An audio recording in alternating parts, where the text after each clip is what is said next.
The word taboo exists in almost every language on Earth. We use it to describe things that are forbidden, shameful, things polite society refuses to talk about. What most people do not know is where that word actually comes from. It comes from the Polynesian word tapua, and tapua translates directly to one thing: menstruation. The most universal word for forbidden in human language was literally invented to describe a woman's period. For most of recorded history, half the population experienced something every single month that the other half refused to acknowledge. Doctors debated whether women should be allowed to manage it. Religious texts called them unclean. A Roman naturalist once claimed that a menstruating woman could kill crops just by walking past them. What nobody talks about is what women actually used.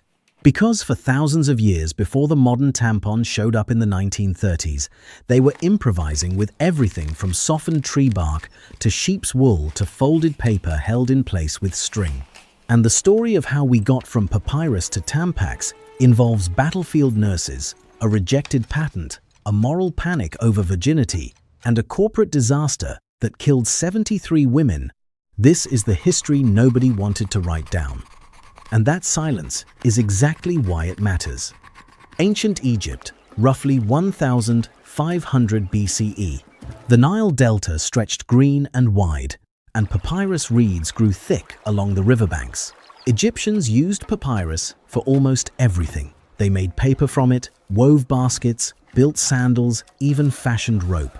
And according to the oldest surviving records of menstrual management in human history, Egyptian women softened strips of papyrus and shaped them into something that functioned like an early tampon. That might sound uncomfortable, and honestly, it probably was.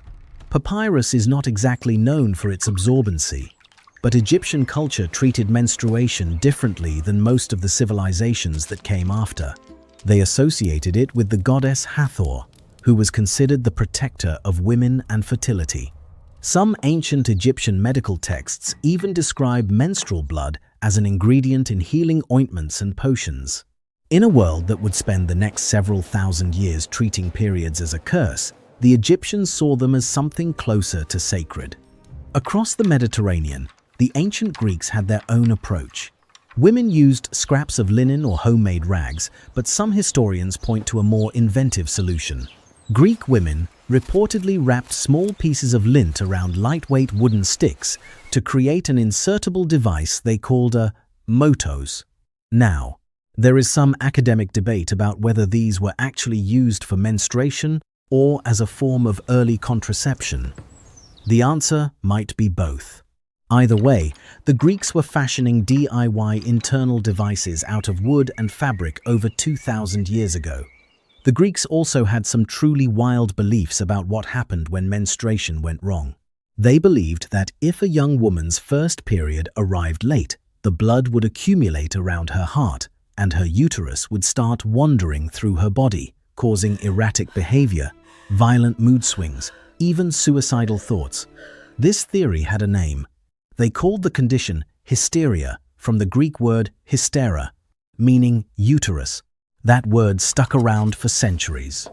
All the way into the 20th century, doctors were still diagnosing women with hysteria for basically any behavior men found inconvenient.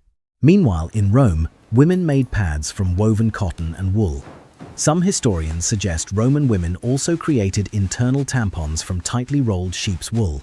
Wool was a smart choice, actually. It is naturally absorbent, antimicrobial, and widely available across the Roman Empire. The product worked. The culture around it did not. Because Rome also gave us Pliny the Elder, a naturalist and author who died in 79 CE, and who devoted an alarming number of pages in his Encyclopedia Natural History to describing what menstrual blood could supposedly do. According to Pliny, a menstruating woman could turn new wine sour just by being near it. She could make bees abandon their hives. She could dull the edge of a razor, kill plants, and cause caterpillars to fall dead from the ears of corn. He even claimed that if a dog tasted menstrual blood, it would go permanently insane. And no, he was not joking. This was considered serious science. Pliny was one of the most respected intellectuals in Roman society, and his writings influenced European thought for over 1,000 years. This was the same man who also believed that drinking the blood of a gladiator could cure epilepsy, so maybe consider the source. Farther east, ancient Japanese women used folded paper to absorb menstrual flow, held in place with a bandage or cloth tie. Across the Pacific, Native American women developed their own solutions from whatever the land provided. Some communities used pads made from moss, which is naturally absorbent and carries mild antibacterial properties. Others used buffalo skin. Some indigenous communities built dedicated lodges where menstruating women could gather together, squatting over absorbent grass mats laid across the floor. These spaces were not always punitive. In some cultures, they were treated as places of rest, reflection, even spiritual renewal. The idea that menstrual seclusion was always about shame is a later projection, not a universal truth. Here is the frustrating part for historians trying to piece all of this together. Almost every material women used, the papyrus, the wool, the moss, the linen, the paper, was organic. It decomposed. It left almost no trace in the archaeological record. The reason we know so little about how women managed menstruation for most of human history is not because it did not happen. It is because the products disappeared, and the men who wrote the history books did not consider it worth mentioning. The women figured it out. They always did. Using whatever was available, in whatever culture they lived in, they found a way to manage something their bodies did every single month, often without any help, acknowledgement, or even basic sympathy from the societies they lived in. That creativity would continue for centuries. Through the medieval period, through the Industrial Revolution, through 2 world wars, but it would take a battlefield innovation and a rejected patent before anyone thought to actually build a product for them. If Pliny the Elder's wild claims about menstrual blood had been some fringe opinion from one eccentric Roman, the damage would have been limited. But Pliny was not an outlier. He was the mainstream, and the ideas he helped popularize did not die with Rome. They migrated straight into the religious texts and cultural norms that would shape the next 1,500 years of Western civilization. The Book of Leviticus in the Hebrew Bible states it plainly. A menstruating woman is considered unclean for 7 days. Anyone who touches her becomes unclean until evening. Anything she sits on, anything she lies on, is contaminated. If a man has contact with her during her period, he too is considered impure for a full week. The Torah echoes the same passage almost word for word. The Quran instructs men to keep away from wives during menstruation. And across medieval Christendom, church authorities used these passages as justification for excluding menstruating women from communion, from entering churches, sometimes from leaving their homes entirely. This was not subtle. This was institutional. Across multiple religions, on multiple continents, for over 1,000 years, the message was the same. A woman on her period was spiritually contaminated. In some Hindu communities, that belief took physical form through a tradition called chaupadi. During menstruation, women were removed from the family home and sent to live in a small hut on the outskirts of the village. These structures were often poorly ventilated, unheated, and exposed to the elements. Women were forbidden from touching other people, from entering the kitchen, from participating in religious ceremonies. The practice was formally criminalized in Nepal in 2005, and again with stronger penalties in 2017. It still happens. Women have died in these huts from snake bites, smoke inhalation, and exposure to cold. In the 21st century, back in medieval Europe, the situation was less extreme, but no less bleak. Most women did not have access to any kind of purpose-made menstrual product. They used whatever scraps of fabric they could find, linen rags, old cloth, sometimes just layers of undergarments. Many women simply bled into their clothing and wore heavy layered skirts to conceal it. If you have ever heard the phrase "on the rag," that is exactly where it comes from. It was literal. Women were on the rag because the rag was all they had. Washing and reusing these rags was common practice, But even that came with stigma. Menstrual cloths had to be cleaned discreetly, dried out of sight, hidden from the men of the household. The process of managing a period in medieval Europe was not just physically uncomfortable, it was a monthly exercise in secrecy. Women were expected to bleed, clean up, and never let anyone know it was happening, and the myths kept compounding.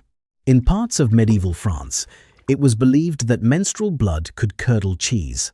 In Russia, Orthodox Christianity held that a menstruating woman could repel fish and corrupt the minds of young hunters. In parts of Eastern Europe, a menstruating woman was thought to be capable of killing plants just by looking at them.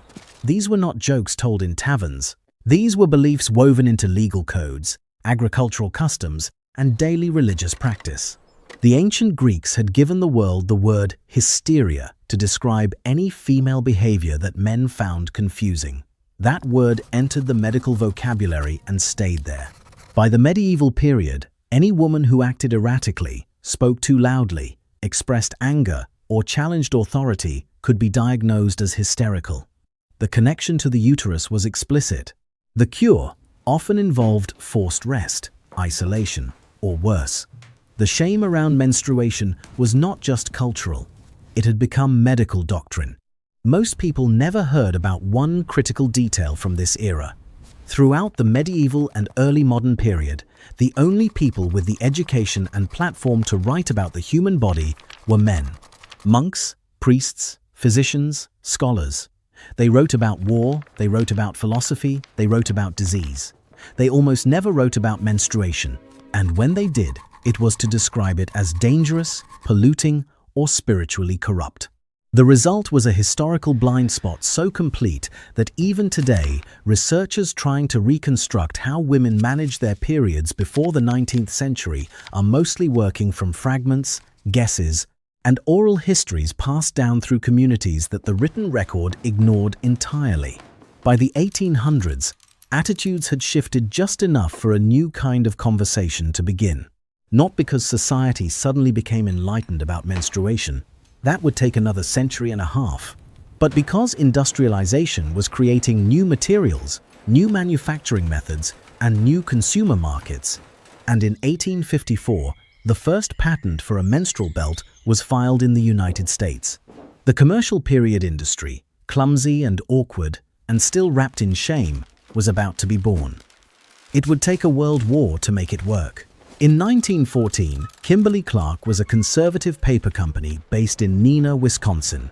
They made newsprint, they made wrapping paper, and they were not in the business of thinking about menstruation. But the company had recently developed a new material called cellucotton, a creped cellulose wadding made from processed wood pulp. It was 5 times more absorbent than cotton.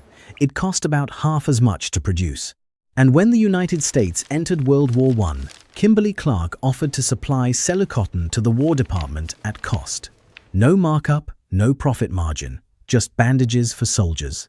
Cellucotton worked brilliantly for wound care.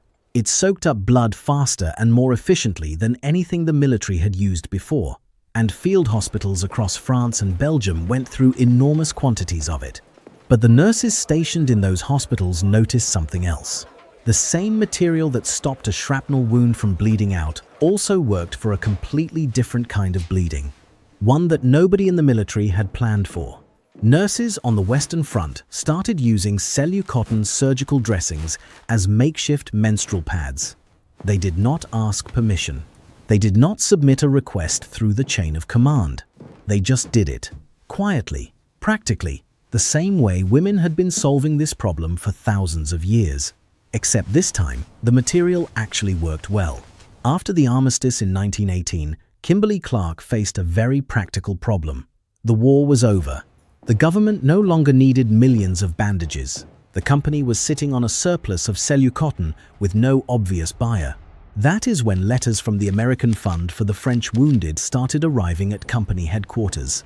Army nurses were writing in to say that they had been using the surgical dressings for menstrual management and that it worked better than anything they had ever tried. Kimberly-Clark saw a market. In 1920, the company launched Kotex, the first mass-marketed disposable sanitary pad in American history. The name came from cotton texture, abbreviated to cotangent text by an employee, then respelled for the product label. The pads were rectangular, made from about 40 plies of cellucotton, wrapped in gauze and held in place by a belt worn around the waist. They were bulky, they were not particularly comfortable, and they were a genuine revolution.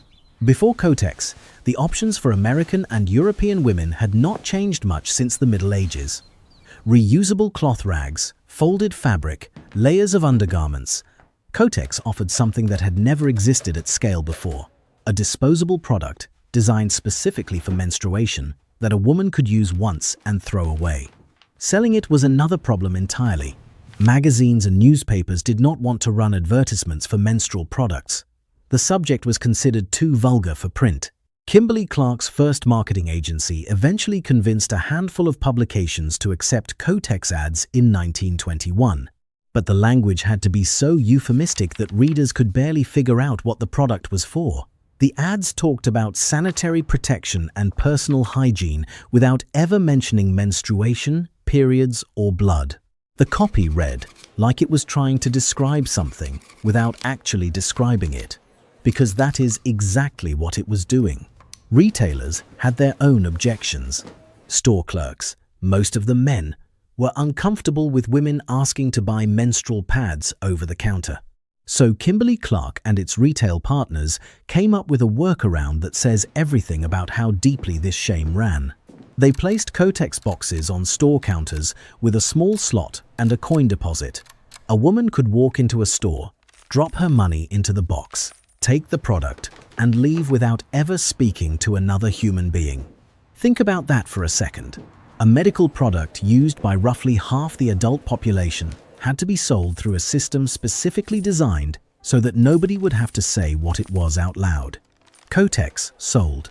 Slowly at first, picking up real momentum by 1926, other companies took notice.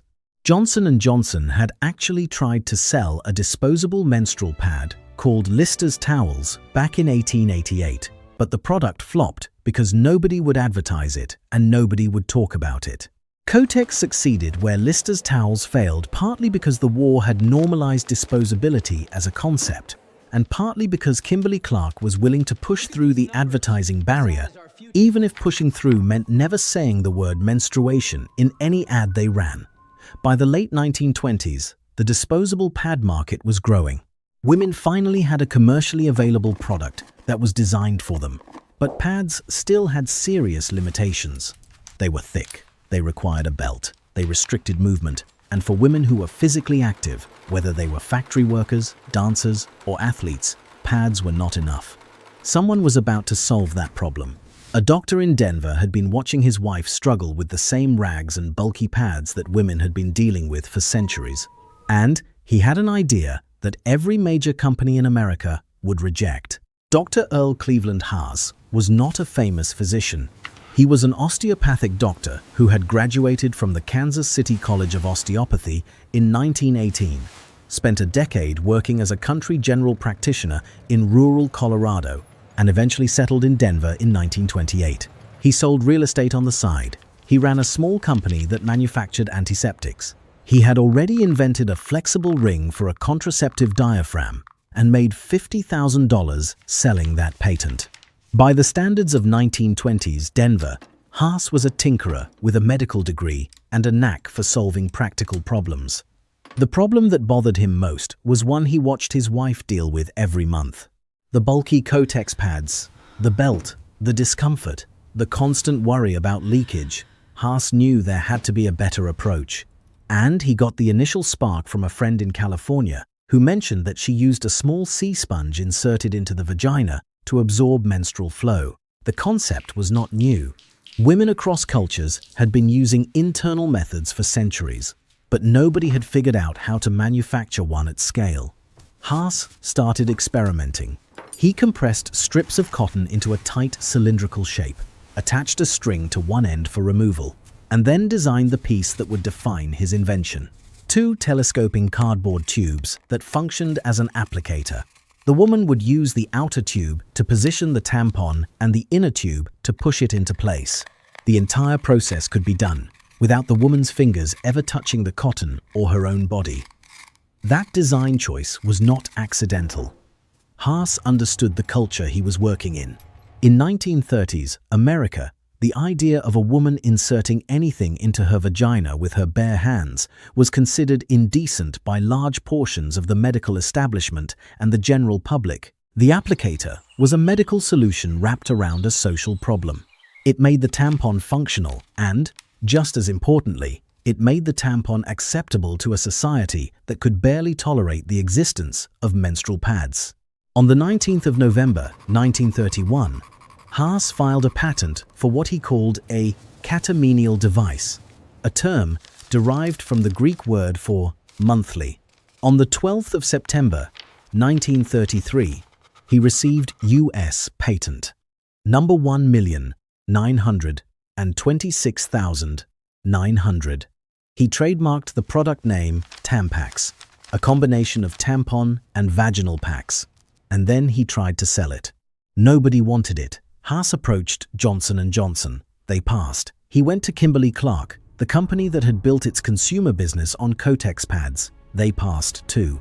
The reasoning was consistent across every boardroom that turned him down. Internal menstrual products were too controversial. Women would not accept them. The market was not there. The moral objections would be too loud. Every single one of those companies would look back on that decision and regret it. On the 16th of October 1933, Haas sold the patent and the Tampax trademark to a group of investors led by Gertrude Tenderich, a German immigrant and Denver businesswoman. The price was $32,000. Tenderich saw what the major corporations could not. She saw a product that offered women something pads never could: freedom of movement. Freedom from belts and bulky napkins. The ability to swim, dance, work a factory shift, or simply go about daily life without constantly managing a pad. Tenderich founded the Tampax Sales Corporation and started manufacturing the first commercial Tampax tampons herself, at home, using a sewing machine and the compression device Haas had built. The operation was tiny. One woman, one machine, one product that was about to change the lives of millions of people.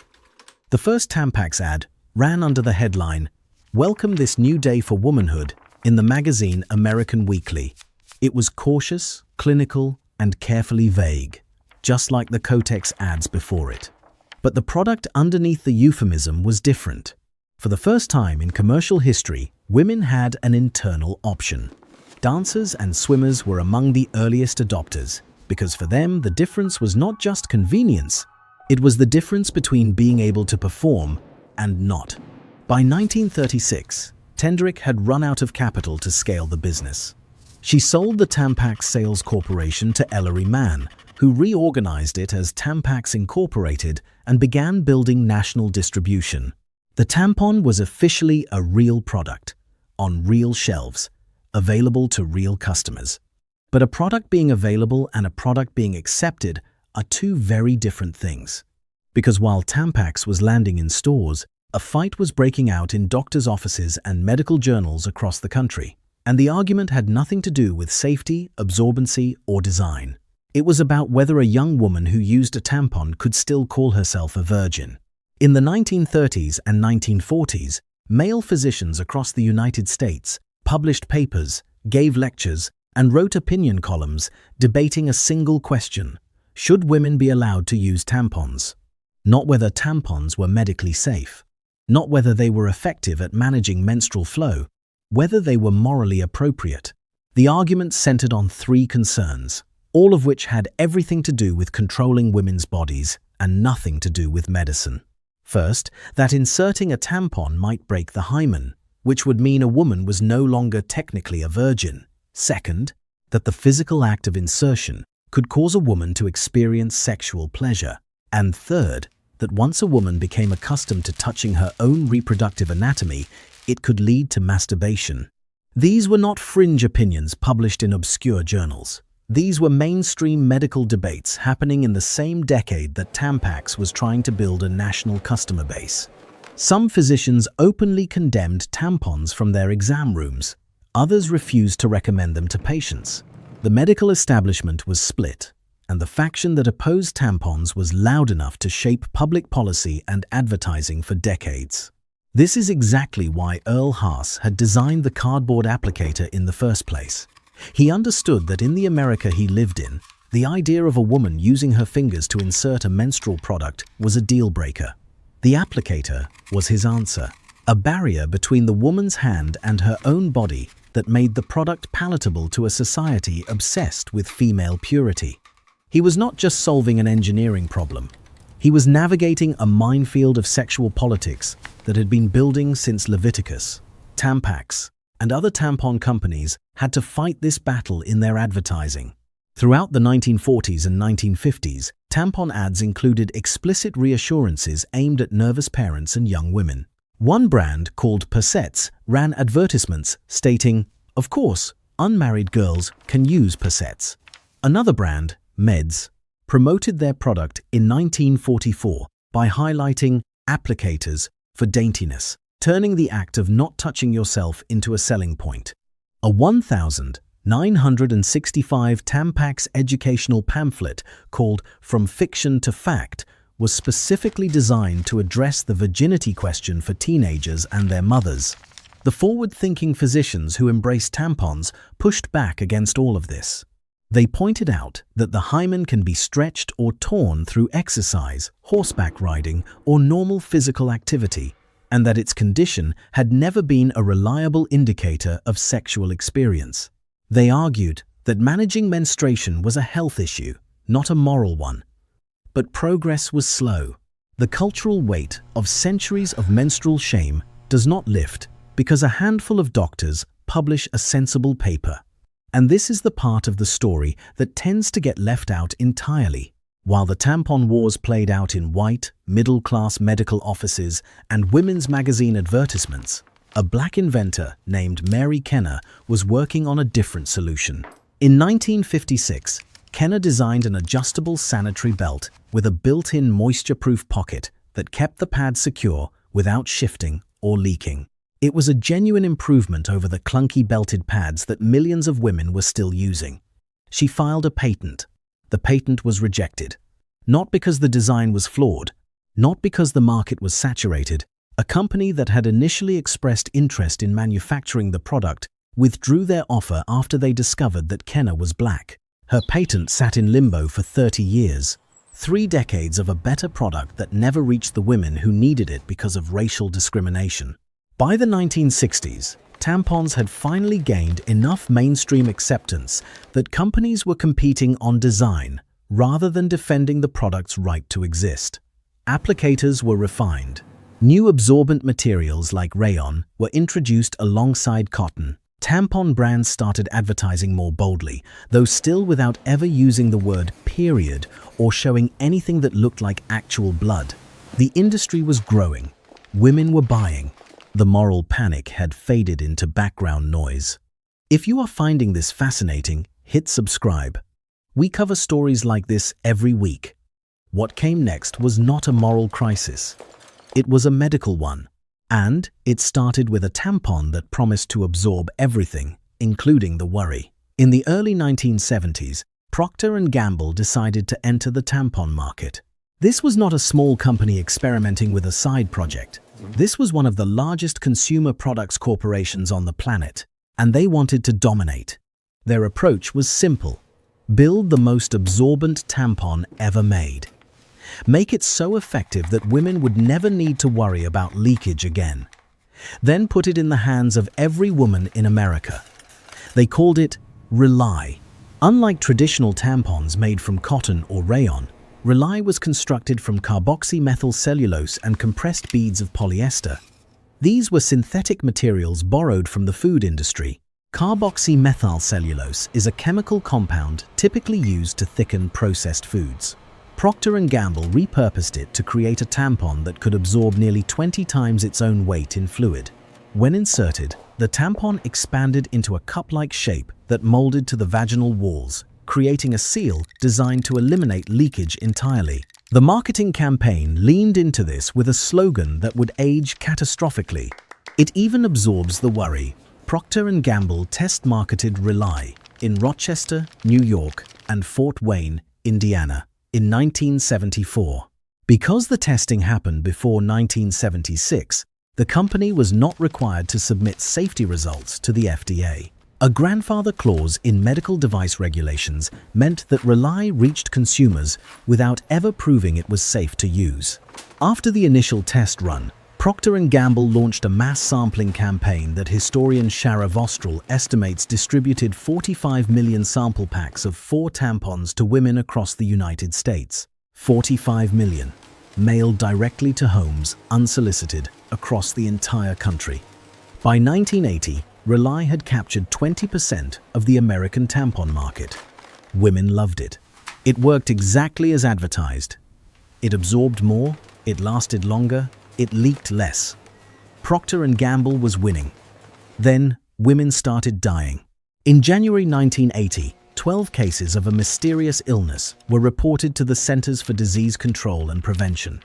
The patients were almost all young, previously healthy women. The symptoms came on suddenly: high fever, vomiting, diarrhea, a sunburn-like rash, and a rapid, dangerous drop in blood pressure. Some patients went into organ failure within days. The CDC began investigating and gave the condition a name: toxic shock syndrome. Over the following months, the case count climbed. The CDC assembled a toxic shock syndrome task force and launched 2 epidemiological studies to determine what was causing this outbreak. The findings pointed in one direction: tampon use. And within tampon use, one brand kept appearing disproportionately in the data: Rely. The science was not immediately clear, but what epidemiologists pieced together was alarming. The superabsorbent synthetic materials in Rely tampons were drying out the vaginal walls by absorbing not just menstrual fluid, but the vagina's natural moisture. When the tampon was removed, it left behind micro-ulcerations, tiny tears in the vaginal lining that gave bacteria a direct pathway into the bloodstream. If a woman happened to carry Staphylococcus aureus in her vaginal flora and lacked the specific antibodies to neutralize the toxin it produced, the result was toxic shock syndrome. Between 1,970 and 1,980, the CDC confirmed 941 cases of toxic shock syndrome. 928 of those cases were women. 905 occurred at the onset of menstruation. 73 women died. On the 22nd of September 1980, Procter & Gamble voluntarily recalled Rely from the market. The company entered a consent agreement with the FDA, agreeing to notify consumers and retrieve the product from stores. But the damage extended far beyond one brand, because while Rely was the worst offender, the competitive pressure it had created had pushed every major tampon manufacturer to increase the absorbency of their own products. The entire industry had been racing toward the same cliff. After Rely was pulled, other manufacturers quietly began reducing the absorbency levels in their tampons. And there was another problem. At the time of the crisis, tampon boxes carried no standardized absorbency labeling. The CDC had recommended that women use the least absorbent tampon necessary, but there was no way for a consumer to actually compare absorbency across brands. Women were being told to make an informed choice with no information to base it on. In April 1982, a federal jury found Procter & Gamble liable for the death of a woman who had used Rely tampons and ordered the company to pay her husband $300,000 in damages. It was the first major legal reckoning for the tampon industry. It would not be the last.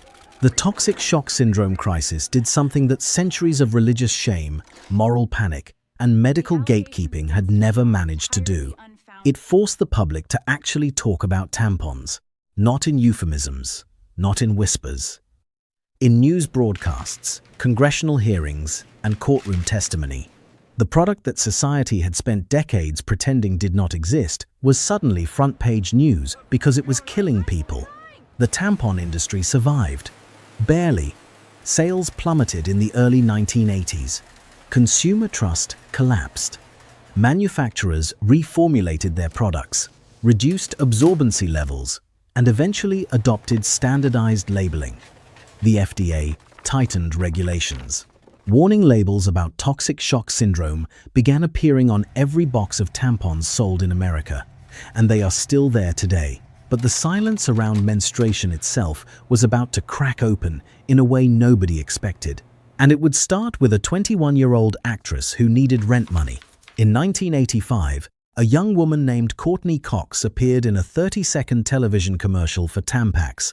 She was not yet famous. She had no money, no steady work, and by her own account, she took the job because the contract paid enough for her to eat. The commercial itself was straightforward. Cox, wearing workout clothes, looked into the camera and explained how Tampax worked. And then she said a word that had never been spoken on American television before. It can actually change the way you feel about your period. Period. The actual word. On network television in the United States of America, in 1985, that was the first time.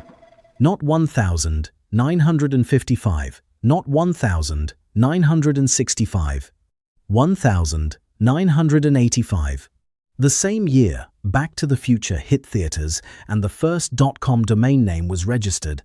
American television finally allowed someone to say period out loud in a commercial for a product designed to manage periods.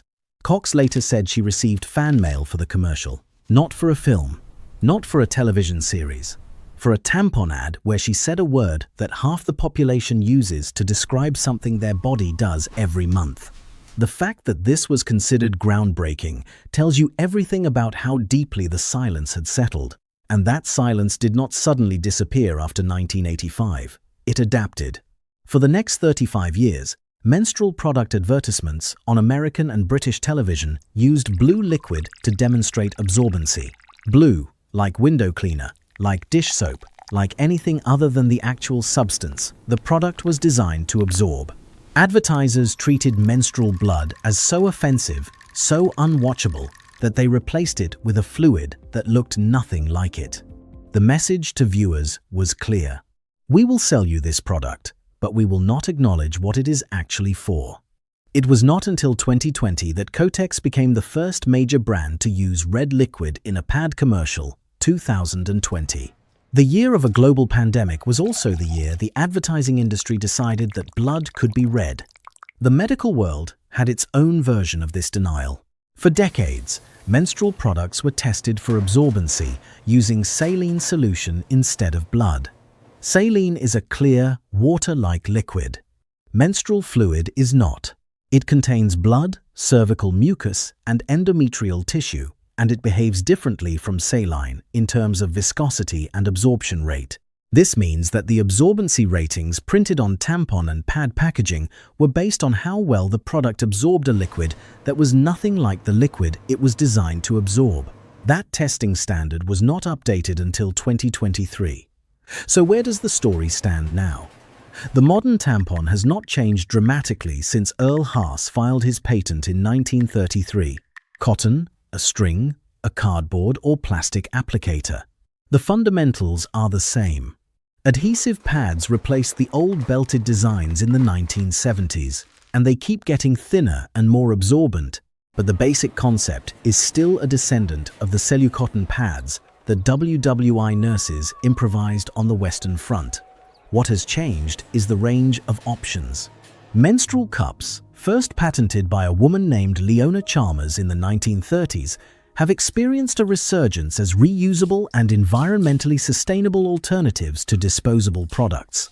Period underwear with built-in absorbent layers hit the mainstream market in the mid-2010s. Organic and biodegradable tampons now sit on shelves next to their conventional counterparts. The industry that nearly collapsed in 1980 has expanded into a global market worth billions of dollars, driven in part by the same sustainability concerns that are reshaping consumer products across the board. The conversation has changed too. Period poverty, the inability to afford menstrual products, is now recognized as a public health issue in dozens of countries. Scotland became the first nation in the world to make period products free in 2022. Several US states have eliminated the sales tax on tampons and pads. Schools and workplaces are beginning to stock menstrual products in restrooms the same way they stock toilet paper. Slowly, unevenly, The infrastructure of daily life is starting to treat menstruation as what it has always been: normal. This video started with a word, tapua, the Polynesian term for menstruation that gave every language on earth the word taboo. For thousands of years, women softened papyrus, rolled wool, folded paper, and tore strips of linen to manage something their bodies did every single month. They did it in silence, under threat of exile, shamed by religious texts, ignored by the men who wrote the history books, and told by their own doctors that managing their period with anything more than a rag was a moral failing. It took a world war, a rejected patent, a woman with a sewing machine, a corporate disaster that killed 73 people, and a 21-year-old actress who could not afford groceries to get the world to even say the word out loud. The product changed.